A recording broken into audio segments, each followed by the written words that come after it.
Al-Iman TV, sarana penyubur keimanan. Bismillahirrahmanirrahim.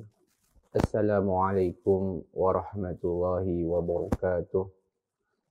Innal hamdalillah nahmaduhu wa nasta'inuhu wa nastaghfiruh wa na'udzu billahi min syururi anfusina wa min sayyiati a'malina. May yahdihillahu fala mudilla lahu wa may yudlil fala hadiyalah. Wa asyhadu an la ilaha illallah wahdahu la syarikalah wa asyhadu anna Muhammad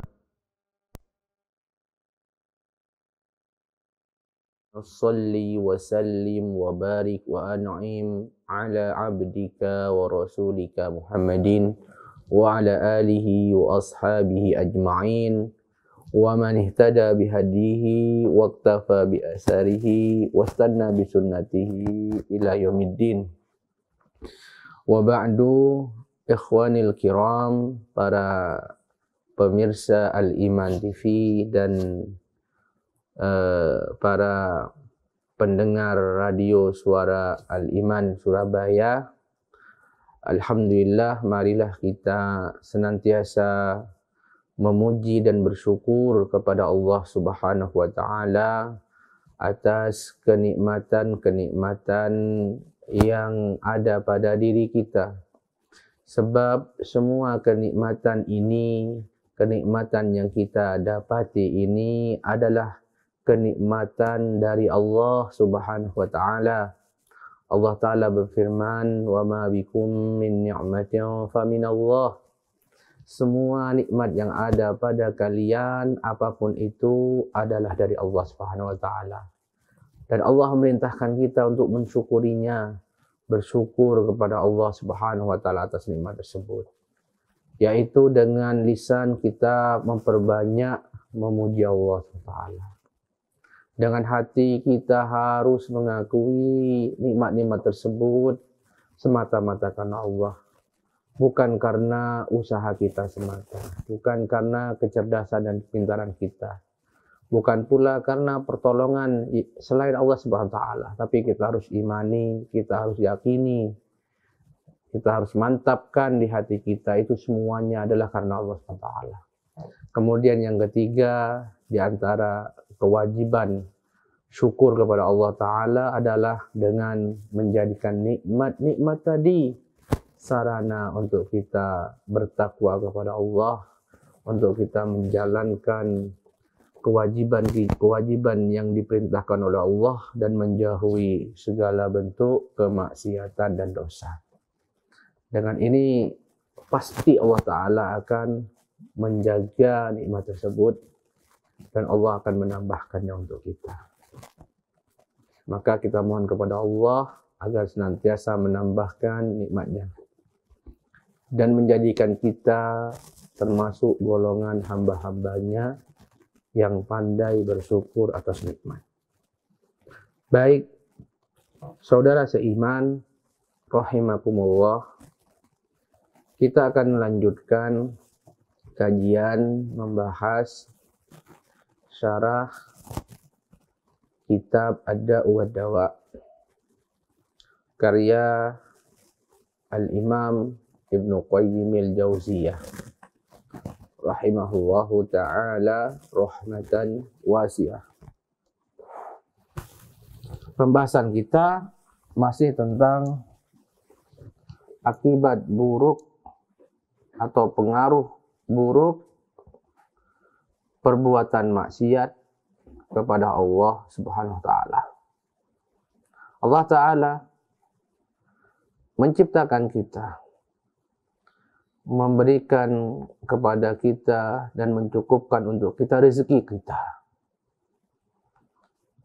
Tak lain tujuannya adalah agar kita mentaati Allah dan tidak memaksiatinya, bukan untuk memaksiatinya. Dan itu perintah Allah. Allah memerintahkan kita mentaatinya dan menjanjikan pahala serta berbagai kebaikan. Dan Allah melarang kita memaksiatinya. Serta mengancam kita dengan dosa. Dan mengancam kita dengan berbagai keburukan, berbagai kerusakan. Akibat dosa dan maksiat-maksiat tersebut. Maka dari itu, kita hendaknya selalu berusaha mentaati Allah Subhanahu wa Ta'ala dan menjauhi maksiat-maksiat kepadanya. Nah, dan di antara pengaruh maksiat kepada Allah Subhanahu wa Ta'ala yaitu akan membuat hati kita menjadi lemah.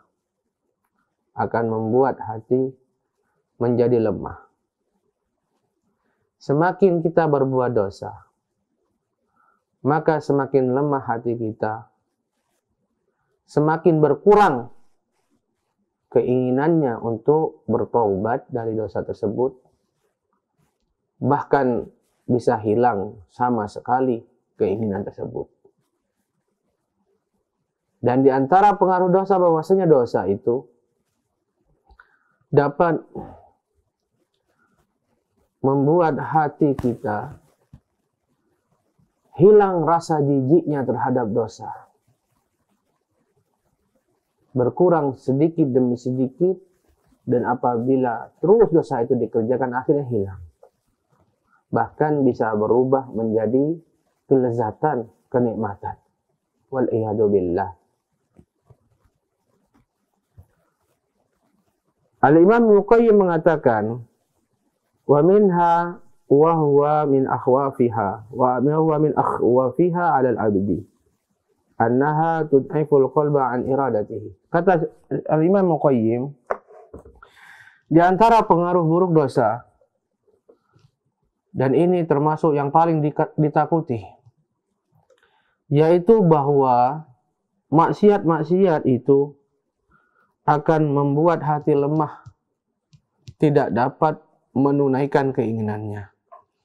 Keinginannya menjadi lemah, yaitu keinginan untuk bermaksiat. Keinginan untuk bertobat dari maksiat tersebut. Fataqwa iradatul maksiyah. Sebaliknya, keinginannya untuk bermaksiat semakin kuat. Wa tad'uf iradatul taubat syai'an fa syai'an. Dan keinginan untuk bertobat akan terus berkurang sedikit demi sedikit.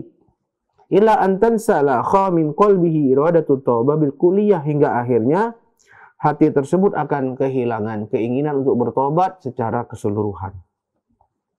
Masya Allah. Yaitu apabila seorang buat maksiat, satu maksiat akan mengurangi keinginannya.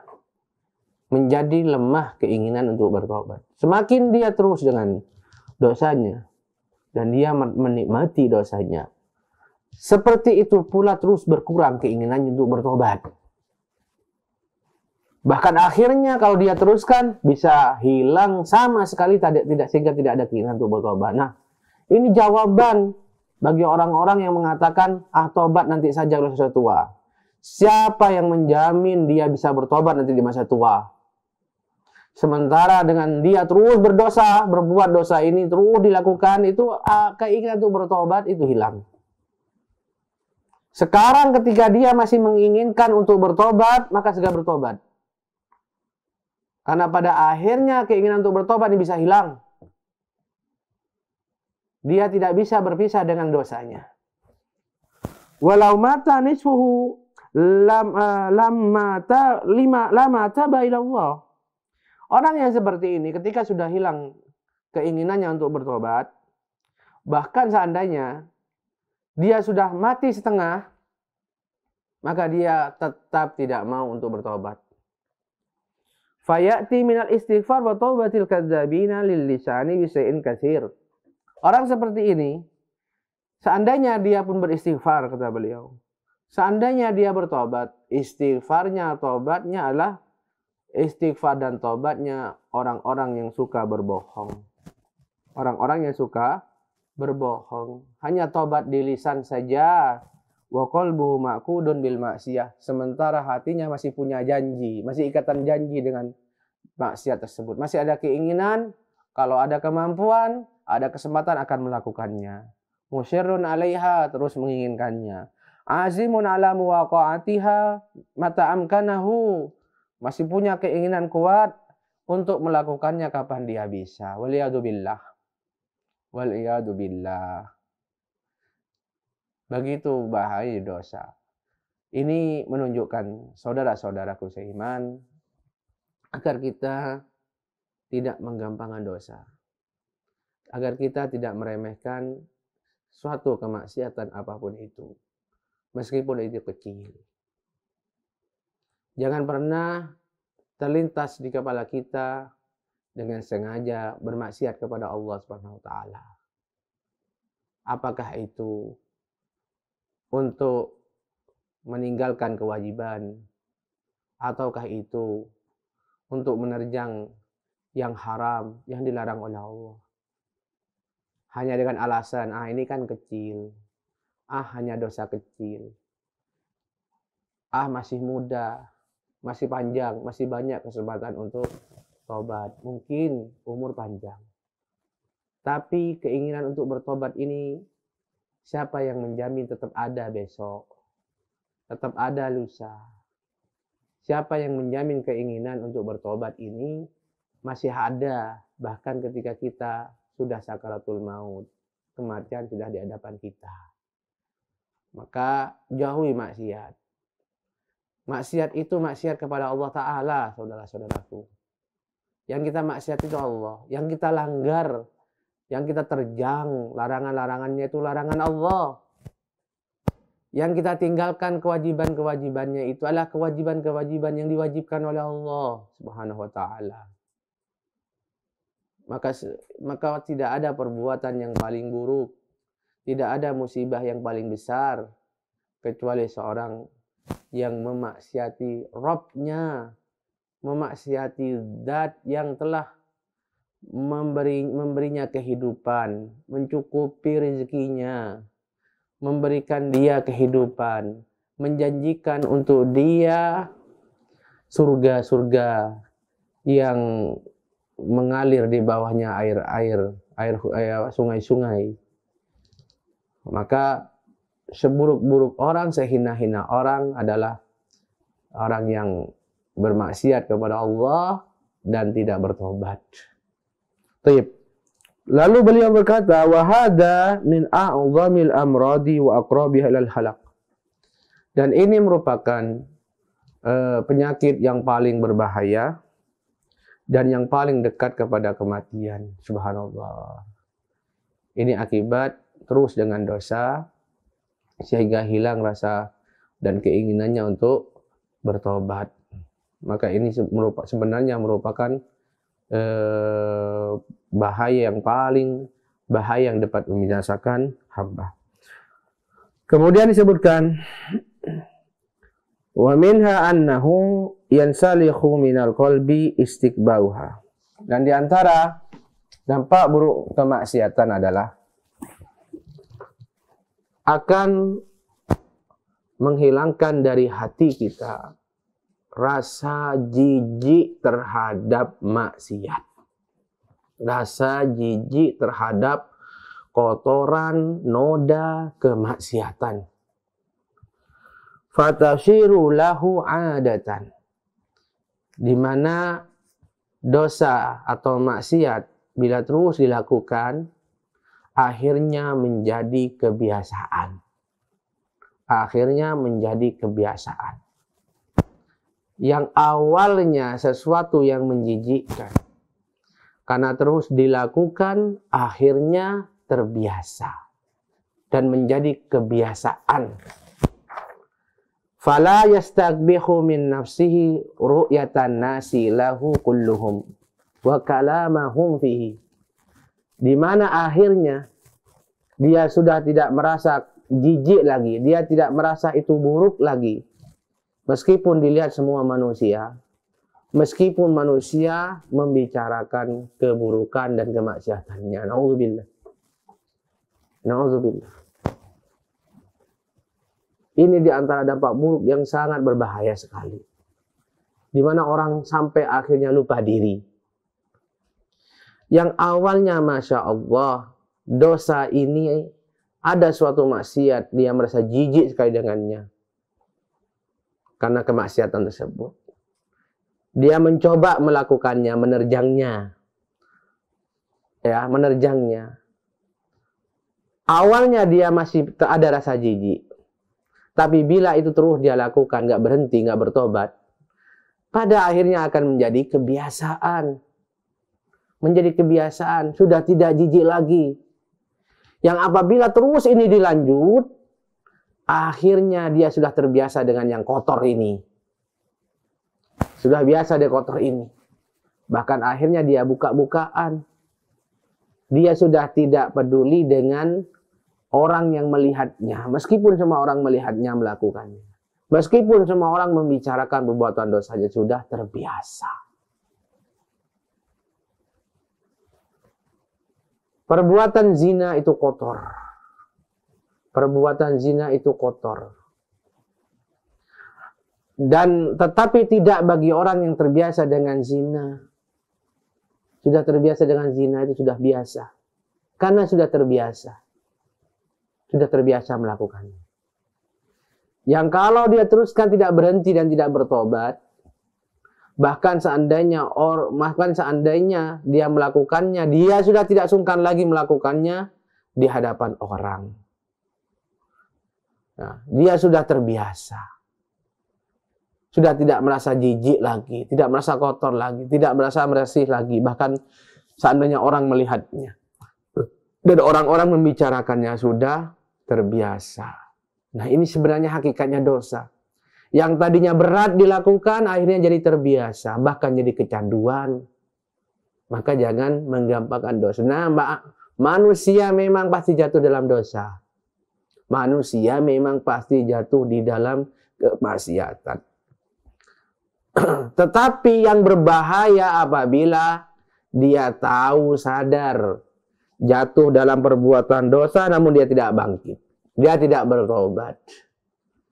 Tapi malah dia justru melanjutkannya, meneruskannya. Ini yang berbahaya. Ini yang berbahaya. Sebab dari pembahasan sebelumnya akan membuat hilangnya rasa ingin bertobat. Karena sudah terbiasa. Sudah merasa nyaman, sudah merasa enak. Sudah kecanduan dia. Tobat itu muncul, keinginan untuk bertobat, istighfar dan keinginan untuk bertobat itu ada. Selama orang itu melihat dosa ini buruk. Maksiat ini kotor, jijik, membahayakan dia. Selama itu ada, selama itu masih kuat, maka semakin kuat pula istighfarnya dan keinginan untuk bertobat. Tetapi apabila itu berkurang atau hilang, maka berkurang pula. Bahkan menjadi hilang pula keinginannya untuk bertobat.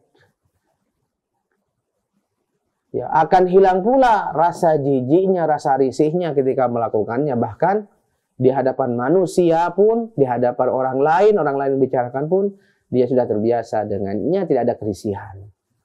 Tidak ada sungkan-sungkannya, waliyadzubillah. Wahada inda arbabil fusuki huwa ghayatu tahattuk wa tamamul laddah. Perhatikan kata Ibnu Qayyim. Keadaan ini bagi orang-orang ahli kefasikan, yaitu orang-orang yang sudah kehidupannya hari-harinya dipenuhi dengan maksiat, bahkan dosa dan maksiat tersebut justru menjadi puncak puncak kenikmatannya serta kelezatan yang sempurna. Subhanallah. Hatta yaftahir ahaduhum bil maksiyah. Bahkan di antara mereka sampai bangga dengan maksiat yang dilakukannya. Bangga dengan maksiat yang dilakukannya. Wa yuhaddisu biha man lam ya'lam annahu amilaha. Dan dia dengan sengaja menceritakan maksiatnya kepada orang yang tidak mengetahui bahwasanya dia telah melakukannya. Ini puncak yang paling rusak. Ini sudah rusak orang yang seperti ini. Maksiat itu kotor. Maksiat itu buruk. Maksiat itu aib. Naam, manusia memang mungkin jatuh ke dalam maksiat. Tapi ini aib. Pasti disembunyikannya. Pasti dia malu. Pasti dia ingin segera berhenti dan bertobat darinya.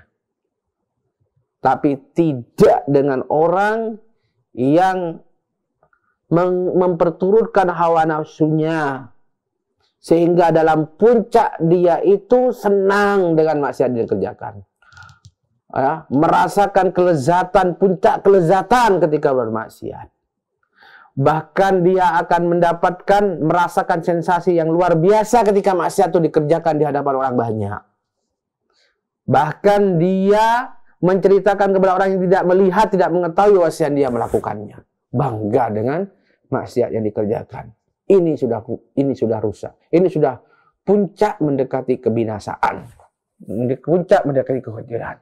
Dia datang kepada kata Al-Imam di sini, dia sampaikan maksiat yang dia lakukan ini kepada orang yang tidak tahu kalau dia telah melakukannya.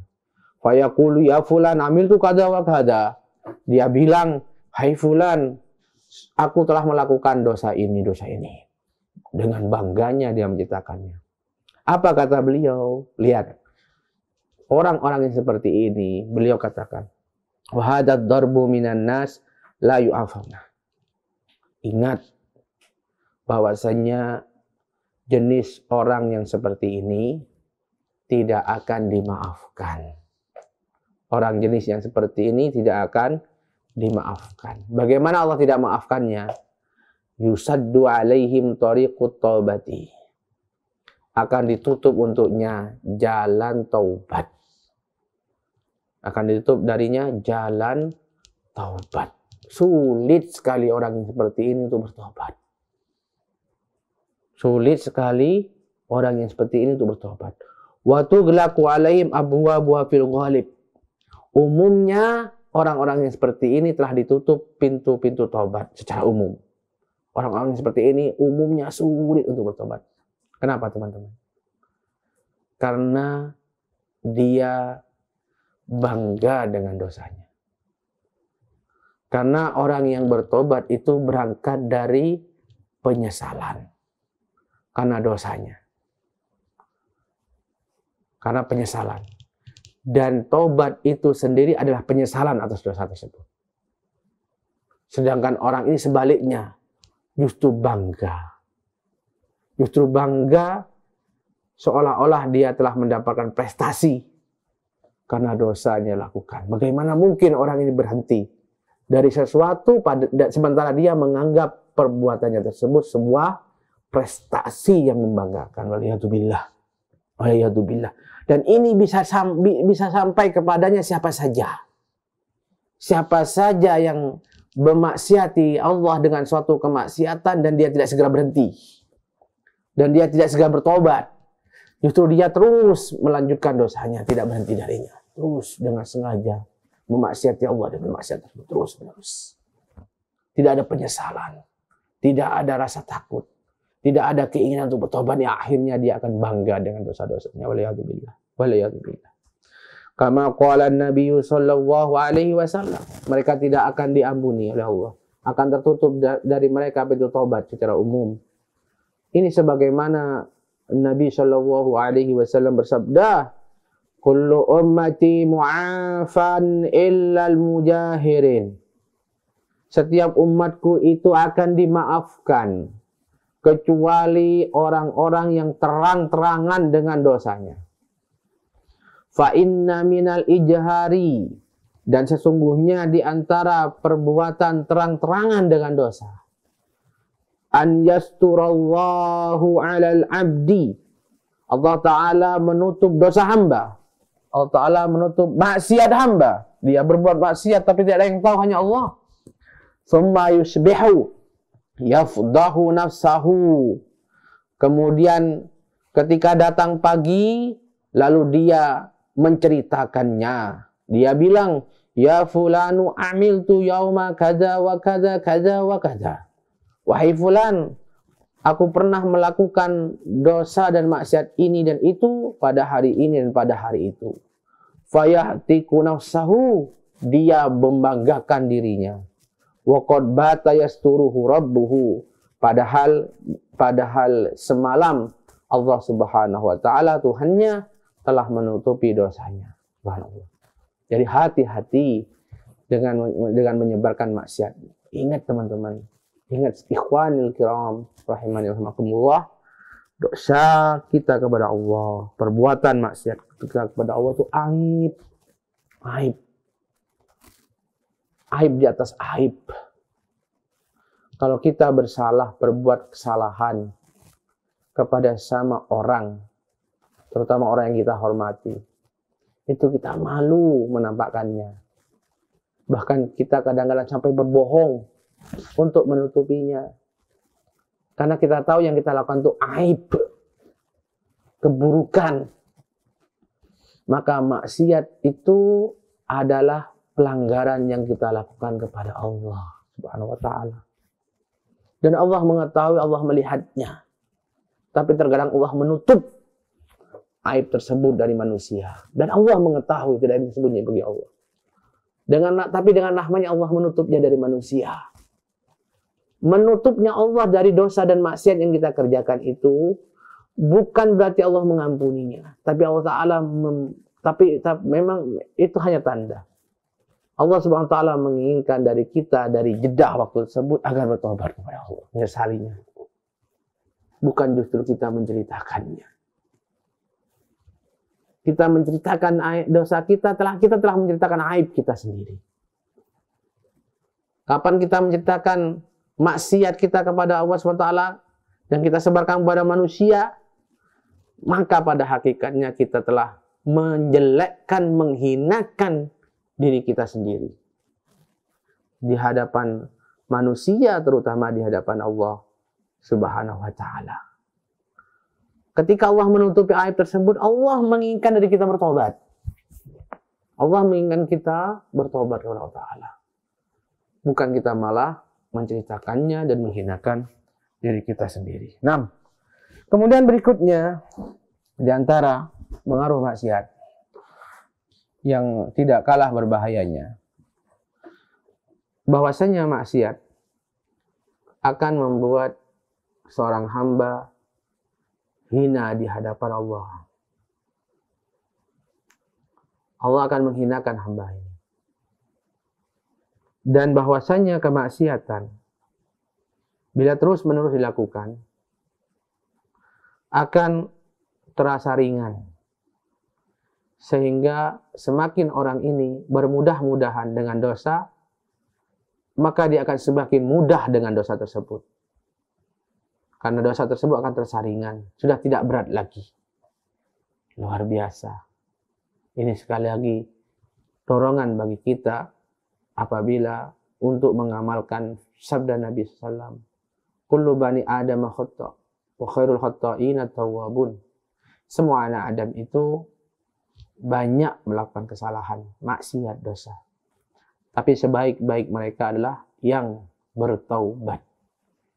Ini segera bertobat ketika kita tergelincir dalam maksiat. Segera bertobat, jangan dibiarkan.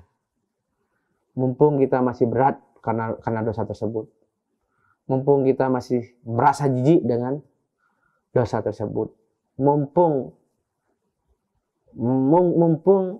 dosa tersebut belum terasa ringan, belum menjadi kebiasaan kita, maka segera berhenti, segera sesali, minta ampun kepada Allah Ta'ala, berazam, bertekad bulat untuk tidak mengulangi maksiat tersebut. Nah, Al-Imam Ibnu Qayyim mengatakan di sini, wa minha annal maksiyata sababun lihawanil abdi ala rabbih wa suqutihi min ainihi. Bahwasanya maksiat itu adalah satu sebab yang membuat hamba itu hina di hadapan Rabb-nya. Yang membuat hamba itu jatuh di depan pandangan Rabb-nya Jalla wa'ala. Qala Al-Hasan Al-Basri, hanu alaihi fa'asauhu. Masya Allah. Walau azu alaihi la'asamahum. Kata Al-Imam Al-Hasan Al-Basri, mereka itu hina di hadapan Allah Subhanahu wa taala.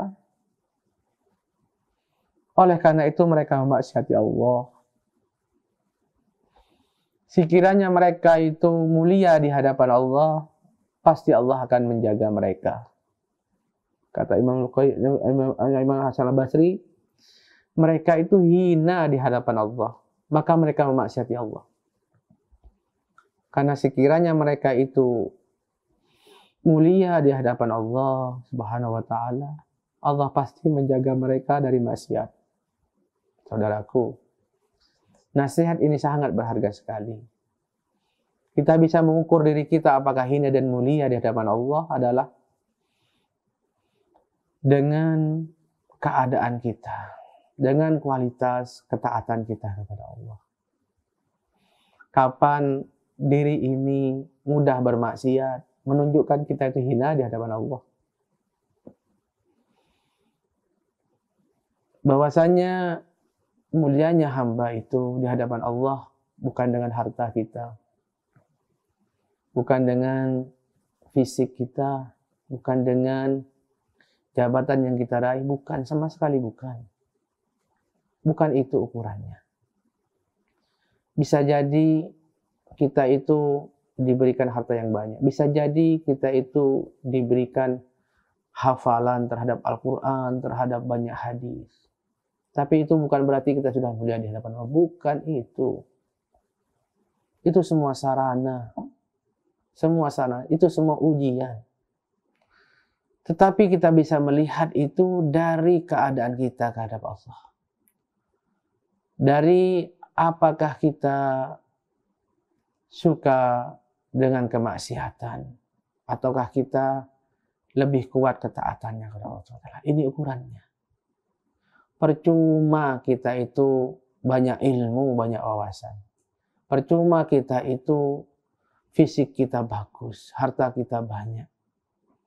Tetapi kita masih bergelimang dengan maksiat. Hina kita di hadapan Allah Ta'ala. Itu menunjukkan kita hina. Kok saya masih mudah bermaksiat ya? Gitu. Kok saya mudah sekali bermaksiat? Kenapa Allah Ta'ala tidak menghalangiku dari maksiat ini, dari maksiat itu? Ini menunjukkan kita hina di hadapan Allah Ta'ala.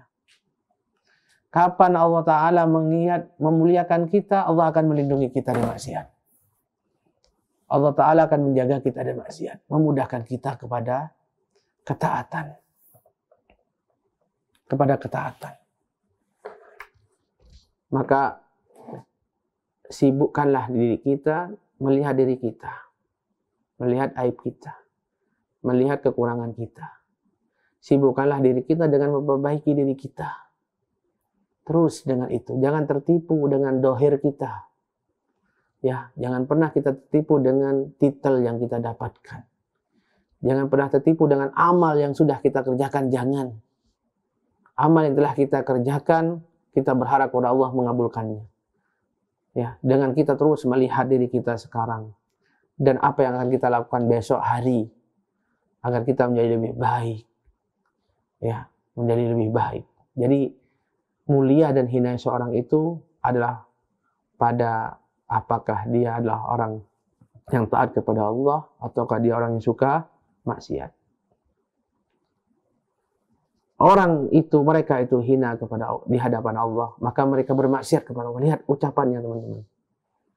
Nah, Imam Hasan al-Basri mengatakan mereka itu hina di hadapan Allah.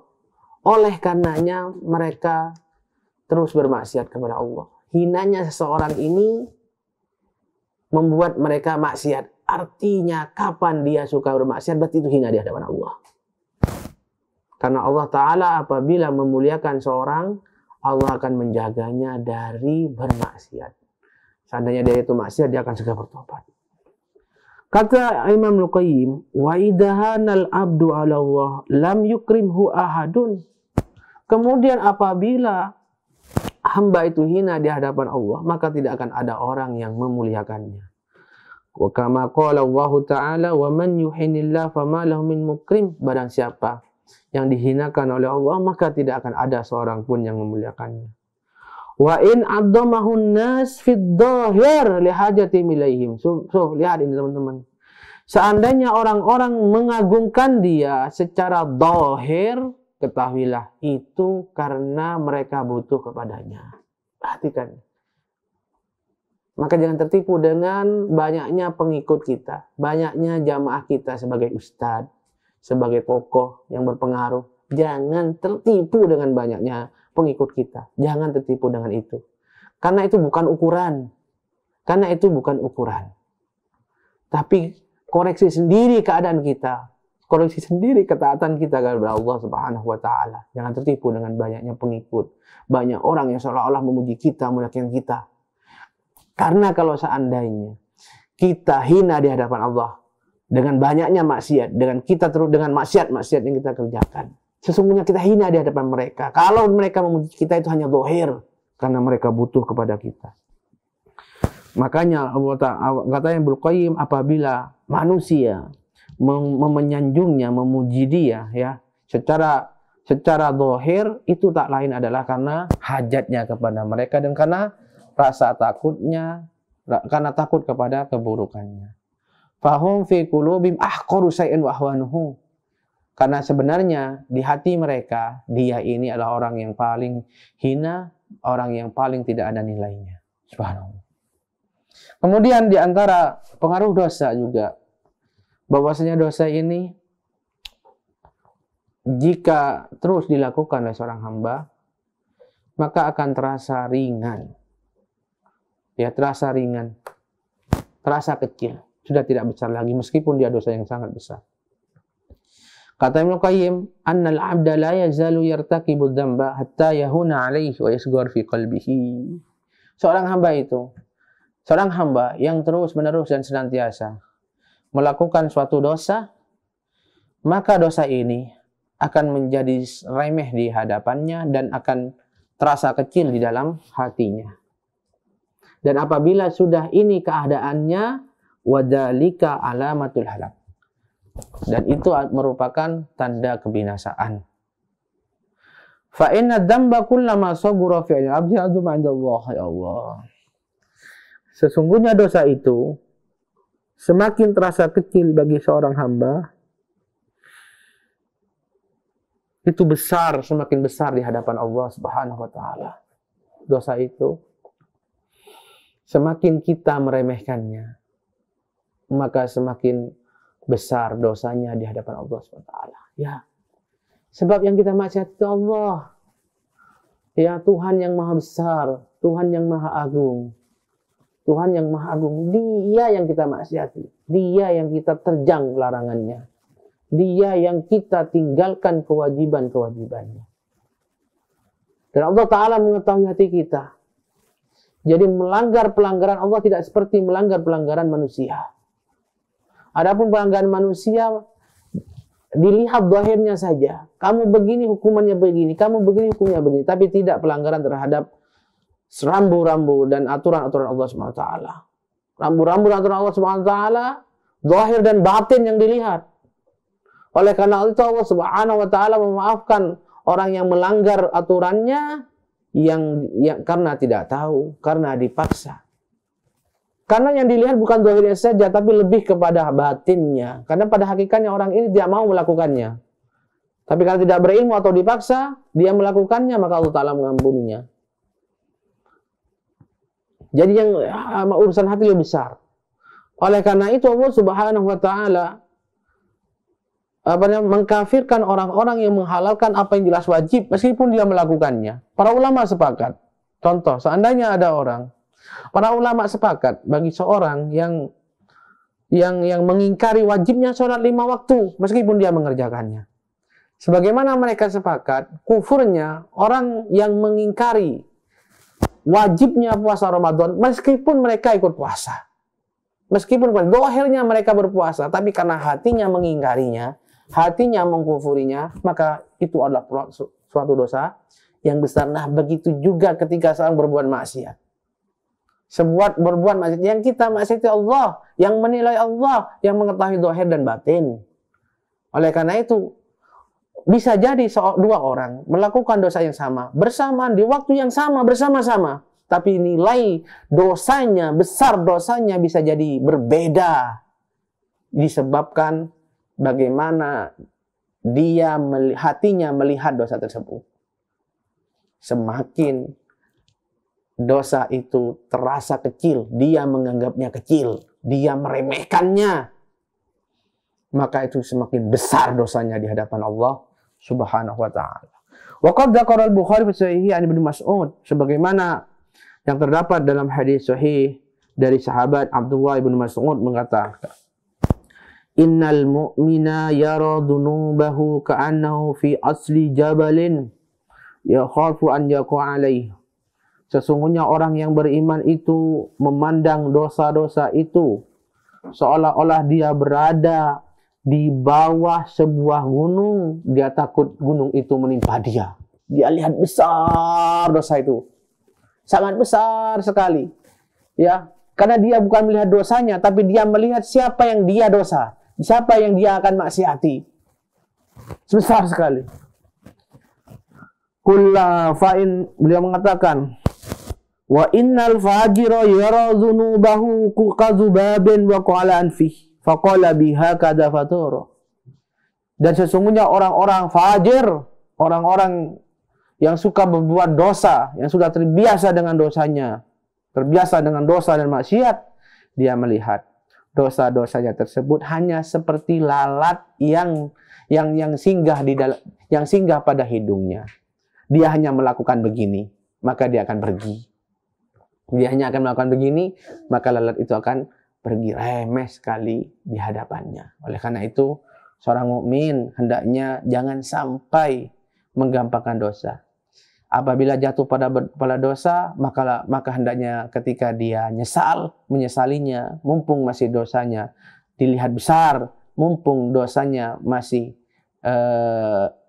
terlihat menjijikkan bagi dia, maka segera bertobat kepada Allah Subhanahu wa taala. Ya, jangan diteruskan khawatir, justru nanti akan terasa ringan, sudah terbiasa, kemudian menjadi kecanduan, sulit untuk berhenti dan bertobat darinya. Demikian yang dapat disampaikan, semoga bermanfaat. Dukung channel kami dengan like, subscribe, dan aktifkan notifikasi agar kamu tidak ketinggalan video-video menarik lainnya.